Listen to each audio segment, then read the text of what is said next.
La enfermedad cardiovascular continúa siendo la primera causa de muerte en España, suponiendo el 26,1% de todos los fallecimientos frente al 24,7% atribuidos al cáncer, según los datos del INE en 2022.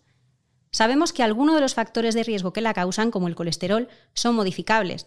Sin embargo, y a pesar de las mejoras terapéuticas, seguimos lejos de un control óptimo.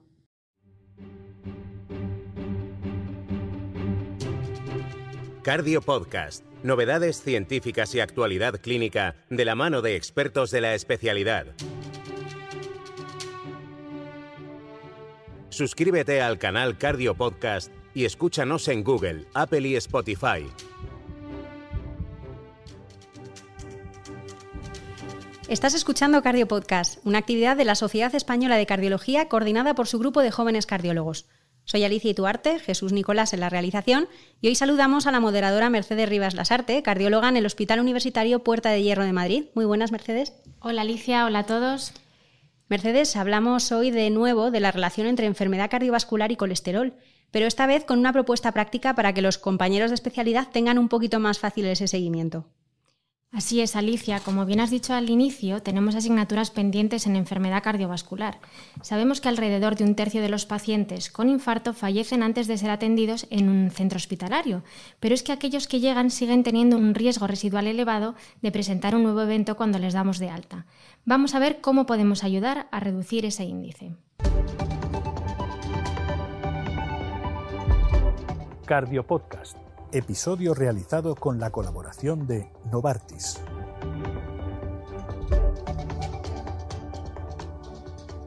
Pues vamos a dar la bienvenida a los tres expertos que nos acompañan. Raquel Campuzano Ruiz, cardióloga en el Hospital Universitario Fundación de Alcorcón de Madrid. Bienvenida, Raquel. Encantada de estar con vosotros. Vivencio Barrios Alonso, especialista en el Hospital Universitario Ramón y Cajal de Madrid. Muy buenas, Vivencio. Hola, Alicia, un placer. Y David Vivas Balcones, cardiólogo en el Hospital Clínico San Carlos de Madrid y del Instituto Cardiovascular Vitas. Hola, David. Hola, ¿cómo estáis? Bueno, pues bienvenidos a los tres, es un placer contar con vosotros.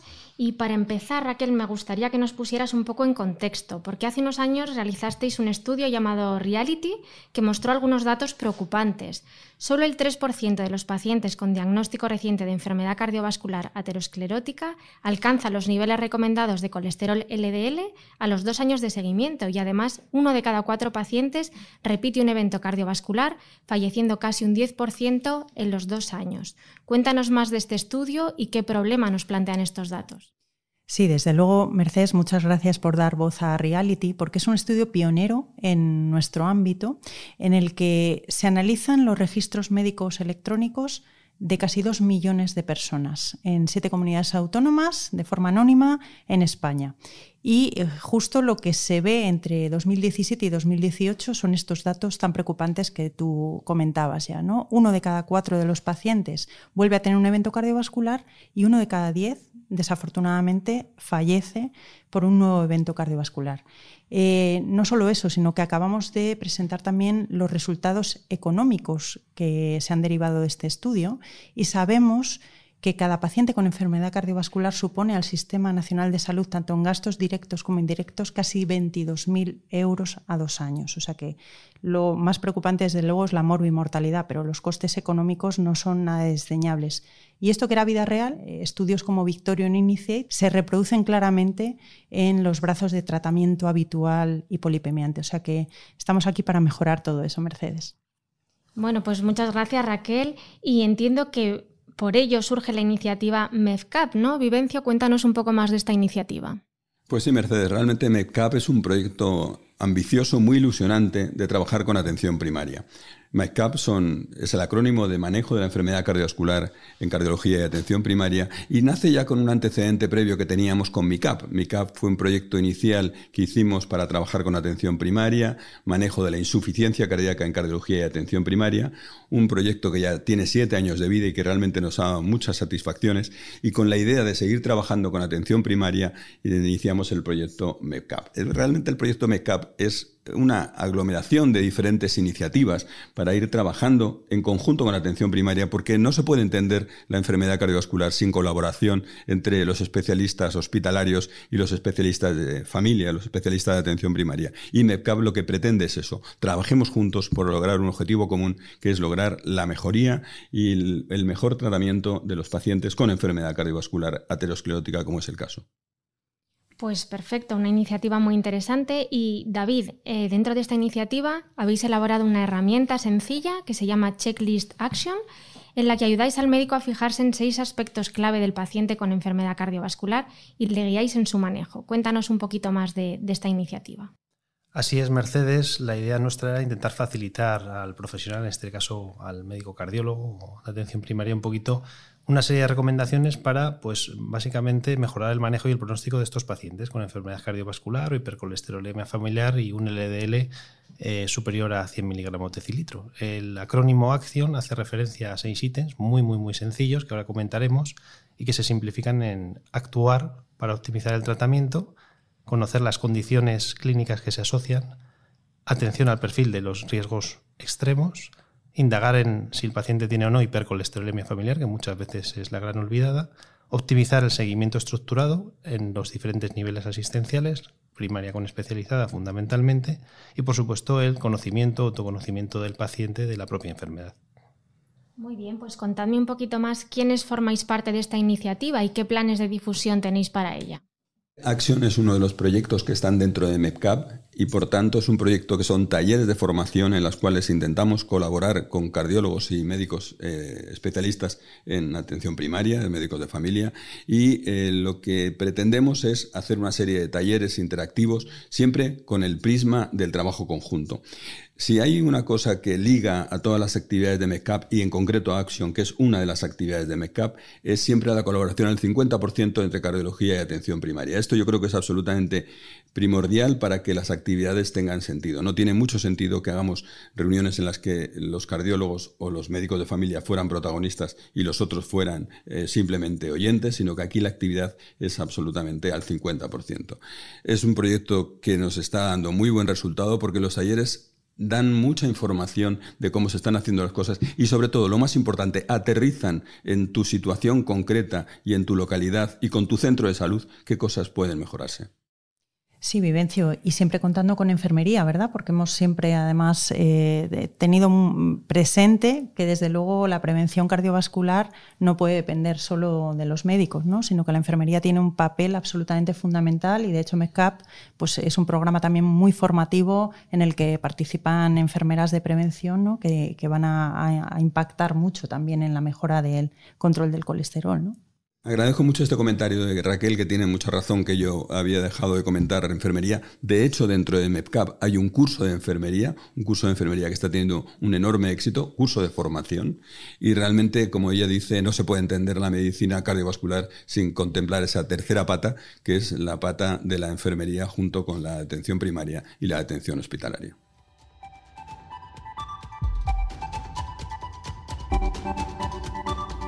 Estás escuchando Cardio Podcast. Bueno, Mercedes, imagino que tú ya estás pensando en cómo aplicar esta propuesta con tus pacientes. Vamos, si te parece, a ponerlo en práctica, a hacer una pequeña simulación con Raquel Campuzano, Vivencio Barrios y David Vivas. Pues sí, después de saber ya lo que es MEPCAP y Checklist Action, vamos a contar los 6 aspectos de este checklist con un paciente que es José Antonio, tiene 58 años, es un paciente que vemos mucho en nuestra consulta, ha tenido un infarto inferior, KILIP 1, tenía una coronaria derecha proximal, se ha tratado con un stent y tiene lesiones moderadas en los demás vasos que no se han tratado. Es un paciente exfumador, es sedentario, tiene un poquito de sobrepeso y se va de alta con una fracción de eyección conservada y durante el ingreso hemos visto que tiene un LDL de 190 miligramos por decilitro que nunca se había tratado. Le damos de alta con una estatina de alta potencia y ezetimiba. Entonces, mi primera pregunta, Raquel, idealmente, ¿en cuánto tiempo tenemos que ver a este paciente? Pues fíjate, Mercedes, que este paciente, que quizá para quien no esté muy cercano a la prevención cardiovascular, dice, bueno, pues es un paciente que no tiene demasiado riesgo, ¿no? FEBI normal, solo un estén en la coronaria derecha. A mí me preocupa muchísimo, ¿no? Tiene un colesterol muy elevado de entrada, que luego ya mis compañeros seguramente pues van a apuntar que incluso hay que estar pensando a lo mejor en una dislipemia familiar, y hay que hacer un abordaje absolutamente global, no solo del colesterol, que ahora responderemos a eso, sino absolutamente global de este paciente. Hoy he visto en la consulta exactamente a un paciente idéntico a José Antonio, en el que he hecho un diagnóstico de enfermedad arterial periférica y de diabetes en esa primera consulta, que ¿cuándo la tenemos que hacer respondiendo a tu pregunta? Pues las guías nos dicen que en 4 o 6 semanas, ¿no? Con un control de lípidos. Y un control de lípidos no es solo un control de LDL, que seguro que los que estamos aquí lo tenemos ya muy presente. Es un control de LDL, pero también hay que determinar al menos una vez la lipoproteína A, la ApoB y el colesterol no HDL, porque vamos a tener muchas sorpresas, sobre todo en pacientes en los que no se pueda controlar bien. O sea que cuanto antes, si podemos, en 4 o 6 semanas hay que chequear a ese paciente. Vale, perfecto. Bueno, suponemos que tenemos la suerte de verlo en 4 o 6 semanas y en la analítica me viene un LDL que si está por encima de 100 tendré que hacer una cosa, y si está entre 55 y 100... ¿Qué opciones tenemos? A ver, Vivencio, cuéntanos un poco más. Bueno, Mercedes, como muy bien sabes, si el paciente tiene un LDL por encima de 100, estamos obligados a tratarle, evidentemente después de un tratamiento óptimo previo, estaríamos obligados a tratarle con un fármaco que actúe sobre la proteína PCSK9, bien con un inhibidor de PCSK9 o bien con inclisiran. Estas son las alternativas terapéuticas que tenemos y que además recoge el IPT para la prescripción de este tipo de medicamentos. Por tanto, si tenemos por encima de 100 miligramos de decilitro, no tenemos ninguna duda, ese paciente ha de ir obligadamente a inhibidor de PCSK9 o probablemente con las ventajas que eso conlleva en cuanto a adherencia terapéutica y a facilidad de la administración, inclisiran. ¿Qué ocurre entre 55 y 100? Pues aquí es un gran caballo de batalla. Lo primero que a uno se le ocurre es pensar cuánto de cerca está de 55 y cuánto de cerca está de 100. Si un paciente está con 90 y tantos, probablemente podríamos presionar a lo mejor a nuestro servicio de farmacia para que nos autorizaran la prescripción de inhibidor de PCSK9, porque con los tratamientos orales que tenemos no llegaríamos nunca a bajarle por debajo de 55. Es decir, cuando estoy hablando de los tratamientos orales que tenemos, fundamentalmente estoy pensando en ácido benpedoico, ya que se supone que el paciente se ha tratado ya con una estatina y ezetimibe. Por tanto, si el paciente anda lejos de 55 y está cercano a 100, mi opción sería intentar, si nos parece además de muy alto riesgo, plantearle la posibilidad de que farmacia nos admita la prescripción de inclisiran o de un inhibidor de PCSK9. Si por el contrario el paciente está más cerca de 55 y a lo mejor con sumarle un tercer fármaco oral como es ácido benpedoico podemos lograr el control del LDL, sería la alternativa terapéutica. Y todo esto en el contexto de definir muy bien que no sea un paciente de riesgo extremo. Es decir, un paciente joven, imaginemos este señor de 58 años, pero que además tuviera una enfermedad renal crónica, o que fuera diabético, o que tuviera enfermedad multivaso, o que tuviera enfermedad de diferentes lechos vasculares, entonces la intensidad del tratamiento debería de ser mucho mayor y probablemente tendríamos que ir directamente a intentar lograr un LDL lo más bajo posible y intentar pautarle un inhibidor de PCSK9 o inclisiran. Muy bien, pues muchas gracias. Y David, cuéntame un poquito más porque siguiendo el checklist tendríamos que fijarnos en las condiciones clínicas asociadas que presenta José Antonio. ¿En qué me tengo que fijar? Cuéntanos. Bueno, este punto yo creo que es muy interesante. Aquí en la mesa estamos representados cardiólogos clínicos y no se nos tiene que olvidar que al final no tratamos una cifra de colesterol, porque si no, pues pondríamos un sistema informático y el paciente pasaría pues por una tienda y cogería lo que le tuvieran que dar, ¿no? Nosotros al final nos tenemos que fijar globalmente en el paciente y ver qué cosas le podemos mejorar más allá de una cifra de LDL. Cosas que podemos hacer, por ejemplo, causas inherentes que dificultan alcanzar los objetivos, ya no solo de enfermedades clínicas asociadas como pueden ser alteraciones endocrinas, el hipertiroidismo, enfermedad renal, obesidad, etcétera, etcétera. Causas también psicosociales del paciente, muy importantes a la hora de la adherencia, ¿no? Que a lo mejor nos pueden llevar a un tipo de otro de tratamientos no solo orales, sino inyectables, como nos decía ahora Vivencio. Valorar, como comentaba Raquel en su paciente, si existe enfermedad asintomática subclínica aterosclerótica, no solo en el evento cardiovascular que ha tenido. Ese es un paciente que probablemente tenga más enfermedad vascular de la que nosotros pensamos, ¿no? Y por otro lado, ¿qué modificaciones podemos hacer en un paciente que por lo que sea tenga alto o extremo riesgo cardiovascular. Y 2 cosas muy importantes. La primera, no tenemos que tener miedo a apoyarnos en compañeros. Eso es fundamental. Ha comentado Vivencio que MESCAP nace para la, digamos, interacción entre cardiología y atención primaria, pero nosotros que trabajamos en hospitales tenemos también mucha interacción con otros compañeros de endocrino, de incluso psiquiatría, los cirujanos, etcétera, etcétera. Entonces tenemos que basarnos también en sus experiencias para que ese paciente corrija otros factores más allá de lo que es el LDL, ¿no? Y por otro lado hay que fijarse en otras alteraciones que el paciente puede o ha podido tener. Hombre, en este caso José no habrá podido tener problemas durante el embarazo probablemente, pero sí que es verdad que muchas veces nos encontramos a mujeres que tuvieron algún embarazo con algún factor de riesgo y que eso puede implicar también alteraciones en el futuro. Yo creo que esas son cosas bastante importantes, por no decir todas las enfermedades inflamatorias que tenemos en el historial de nuestros pacientes y que muchas veces pues no les prestamos importancia. Muy bien, muy interesante. Pues pasamos al punto 3, que Raquel ya había empezado a apuntar un poco. ¿En qué me fijo en la analítica más allá del LDL? Entonces vosotros os dedicáis mucho a esto, estáis muy acostumbrados, pero fácil para los que no estamos tan acostumbrados a ver cardiopatía isquémica. ¿Qué es lo que me tiene que hacer saltar en la analítica con un paciente como José Antonio? Desde luego vamos a valorarlo globalmente, pero en su analítica no se nos puede escapar un perfil lipídico completo, como hemos dicho. Antes no he comentado los triglicéridos. También sabemos la grandísima importancia que tienen ahora los triglicéridos en riesgo vascular, que quizá los cardiólogos no hemos sido tan conscientes en los últimos años, ¿no?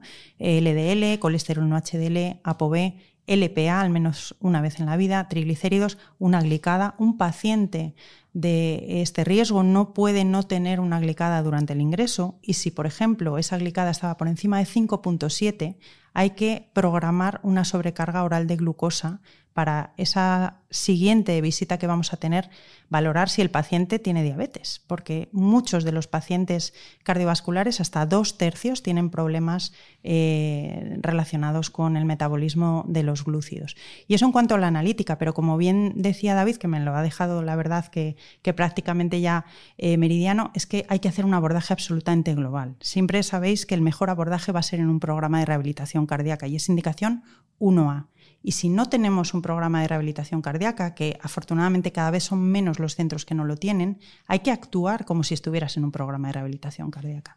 O sea, puedes tener un programa online, puedes tener educación y siempre tienes que abordar en este paciente el ejercicio, la obesidad, el sobrepeso e incluso pues lo que comentábamos, ¿no? El aspecto psicosocial.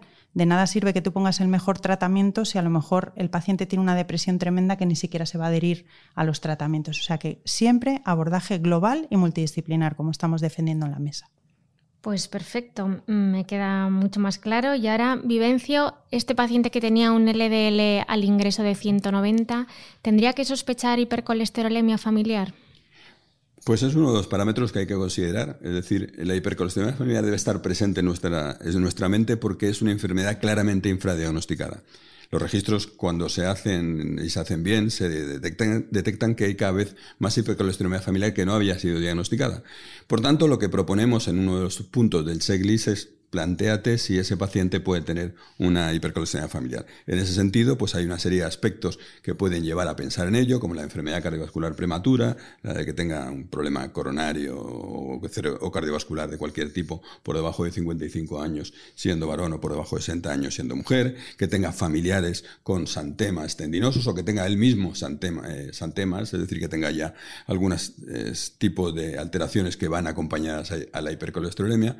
Por supuesto, la cifra de LDL muy elevada, como hemos dicho, por encima de 190 miligramos de decilitro, familiares con enfermedad cardiovascular prematura o familiares de primer grado con hipercolesterolemia familiar. Es decir, hay una serie de parámetros que nos llevan a sospechar la HF. Y lo que queremos en este checklist es contemplar al paciente, como hemos comentado ya en diferentes momentos, desde el punto de vista global. Por eso es un checklist que intenta contemplar todas las expectativas. Y esas expectativas han de ser vistas, como decíamos desde el principio, tanto por el médico de familia como por el especialista hospitalario, como por supuesto enfermería. En este trabajo conjunto es como se puede dinamizar, se puede facilitar el seguimiento y el mejorar el pronóstico de este tipo de pacientes.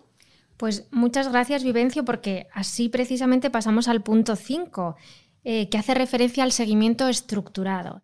David, cuéntanos más del seguimiento que sugerís en este punto y también me gustaría que todos nos comentaseis desde el punto de vista práctico cómo lo estáis haciendo en vuestros hospitales, si tenéis una ruta clínica con estos pacientes, cómo os estáis comunicando con atención primaria. Probablemente todos los puntos son importantes, ¿no? Pero este es el que a mí me gustaría subjetivamente hacer más hincapié porque es el que es más heterogéneo entre todos. Podemos estar más o menos de acuerdo en que los pacientes están peor controlados, que deberíamos de controlarlos mejor, pero todos tenemos claro cuáles son los niveles a donde tenemos que llegar. Pero realmente si nosotros tres, que probablemente tengamos la suerte de estar en hospitales en donde tengamos más facilidad de mandar a pacientes a unidades asistenciales de rehabilitación cardíaca, que el paciente va a tener un seguimiento mucho más estructurado con atención primaria, como lo tenemos con protocolos de consenso, con un seguimiento bastante a varios niveles bastante estructurado, en otros sitios no es posible. Por tanto, nosotros recomendamos varias acciones y sobre todo varias formas de llegar a ello. Por ejemplo, trabajamos con los protocolos de SEC primaria, que pueden ayudar mucho para esto. Incitamos a la gente a, desarrollar programas de teleconsulta. Ahora probablemente desde la pandemia pues se ha facilitado un poquito, pero todavía estamos muy, muy lejos de lo que sería el ideal. También se ha trabajado desde la sociedad con el protocolo telémaco de la SEC también, que yo creo que puede ayudar mucho en ello. Y por supuesto, y aunque ahora probablemente lo comentaremos en el siguiente punto, el aula RC para profesionales en este caso, no solo de medicina, como se ha dicho, sino también de enfermería, puede ayudar a que entre todos tengamos la visión de llevar el aspecto general al aspecto local. Y que cada servicio, cada unidad, cada área de salud, cada centro de salud pueda comunicarse de la manera más eficiente posible, que es al final lo que nosotros queremos. Fíjate, David, el punto que hemos tocado de aterrizar estos problemas en tu mundo y en tu entorno es realmente lo más importante de esta historia. Como muy bien dice David, la situación que vivimos todos nosotros es diferente.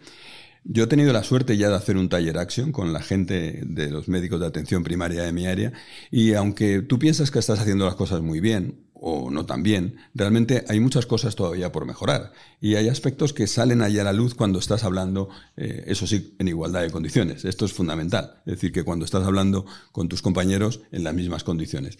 Y estos talleres, la gracia que tienen son precisamente el poder traducir en tu entorno qué cosas se pueden mejorar.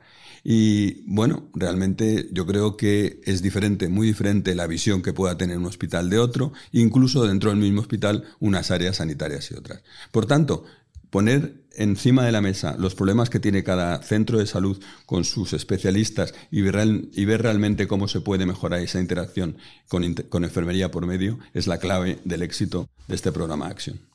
Sí, estoy totalmente de acuerdo. Yo creo que de poco sirve todo lo que organicemos con José Antonio, ¿no? Con todos los recursos que hemos utilizado, lo mejor, los tiempos rápidos, si José Antonio no tiene una buena continuidad asistencial. Afortunadamente, una vez que termine en el programa de rehabilitación cardíaca, seguramente en cardiología lo vamos a ver cada año, cada 2 años, pero el paciente va a estar el resto de la vida en atención primaria, ¿no? Y tenemos que tener una vía bidireccional, diaria y ágil, cada uno en su circunstancia local. Por ejemplo, la e-consulta nos ha ayudado a mucho, ¿no? Y como bien decía Vivencio también, la formación continuada, el ponernos cara. Más que el voy a explicarte cómo se tratan los lípidos, como decía Vivencio, de igual a igual vamos a ponernos cara. ¿Qué puedo yo mejorar desde mi ámbito y qué puedes tú mejorar? Y en nuestras condiciones locales vamos a hacerlo lo mejor posible, porque eso siempre va a funcionar y va a redundar sobre todo en los pacientes. Vamos ya a terminar con el último punto, que lo hemos ido tratando bastante. José Antonio tiene solo 58 años. Nuestro objetivo es que conviva muchos años con la enfermedad cardiovascular y esperamos que sin nuevos eventos, gracias a todas estas cosas que estamos poniendo en práctica. Pero para ello tenemos que hacerle partícipe de su enfermedad, ¿no? Empoderarle. Y las unidades de rehabilitación cardíaca pues son fundamentales para eso. Pero como habéis mencionado, no todos los hospitales tienen acceso a ellas y tenemos algunas alternativas, ¿no, Raquel? Que habéis estado trabajando mucho en ellas. Tenemos muchas, ¿no? Porque igual que la continuidad asistencial es fundamental, el que la persona que ha tenido el evento cardiovascular sea consciente y quiera participar de su enfermedad cardiovascular es lo más importante. Entonces, hay muchas formas de hacer que participen los pacientes, ¿no? Afortunadamente, o desafortunadamente por la pandemia, creamos Aula RC, como ya decía David, y ahora mismo hay más de 9.000 pacientes en aula de rehabilitación cardíaca. O sea que no hace falta que tengas una unidad de rehabilitación cardíaca para poner en el informe de alta. Por favor, visita los vídeos educativos de aula de rehabilitación cardíaca porque son píldoras tan cortitas como esta que estamos haciendo aquí y que van a llegar a muchísimos pacientes. Y luego la figura del paciente experto es fundamental. O sea que un paciente experto que ha pasado por lo mismo que tú, cuando estás ingresado, te cuente cuál va a ser tu plan a partir de ahora, cómo te tienes que cuidar, por qué hay que adherirse a la medicación, es absolutamente fundamental. Y una vez más, cualquier recurso que se nos ocurra en nuestro área local, ¿no? Pero que el paciente esté activado y le des cosas sencillas para que pueda activarse, como vídeos que pueda escuchar en cualquier momento, por ejemplo, o que le visiten pacientes expertos, puede ser algo fundamental si no tienes un programa de rehabilitación cardíaca, ¿no? Como cierre de este podcast, recordar que MEPCAP es una iniciativa del Grupo de Trabajo de Integración de Cardiología y Atención Primaria de la Asociación de Cardiología Clínica, que MEPCAP está abierto a cualquier persona que quiera registrarse. Tenemos ya más de 4.000 registros. En MICAP tenemos más de 9.000 registros. Ambos están dentro de una plataforma que se llama Capacita. Nos resulta difícil entrar en ese aula, en esa plataforma, y si uno se registra, evidentemente de forma gratuita, tendrá acceso a mucha información que puede ser útil. Indudablemente, este tipo de talleres y todo este tipo de actividades van de la mano siempre de la integración de cardiología y atención primaria y de la colaboración con otras asociaciones, como en el caso concreto de MEPCAP con la Asociación de Cardiología Preventiva, representado en este caso por Raquel Campuzano. Bueno, doctores, muchísimas gracias por venir este ratito a Cardio Podcast a contarnos esta nueva herramienta para el trabajo del cardiólogo clínico y también para esta iniciativa de formación continuada de y para colegas. Muchas gracias por la invitación. Muchas gracias y sobre todo por darle espacio a la prevención, que tanto luchamos por ella. Fantástico, yo creo que ha sido una experiencia muy bonita. Desde luego yo he aprendido muchas cosas y espero que a vosotros os haya resultado también gratificante. Apuntaros a Action, apuntaros a MEPCAP. Cardio Podcast, episodio realizado con la colaboración de Novartis.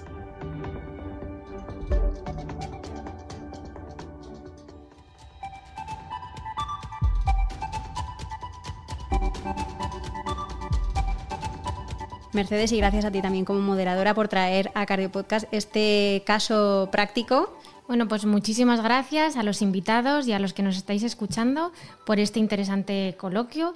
La verdad es que es de agradecer cuando los expertos son capaces de hacer sencillo lo complejo, y este checklist de 6 puntos es muy interesante porque tenemos resumidos los principales aspectos en los que nos tenemos que fijar en nuestro paciente con enfermedad cardiovascular. Evidentemente tenemos muchas tareas pendientes para mejorar la coordinación entre atención primaria y la hospitalaria, pero este es un muy buen punto de partida, así que os animo a uniros a esta iniciativa. Muchas gracias a todos por escucharnos y espero que hayáis disfrutado y aprendido como yo. Y os recordamos también que podéis encontrar el resto de análisis en nuestra playlist Cardio Podcast, en Spotify, en Apple Podcast, en YouTube y por supuesto en la web de secardiología.es, donde ya sabéis que además podéis consultar la bibliografía recomendada. Nos escuchamos en 2 semanas. Cardio Podcast, un programa de la SEC coordinado por su grupo de jóvenes cardiólogos.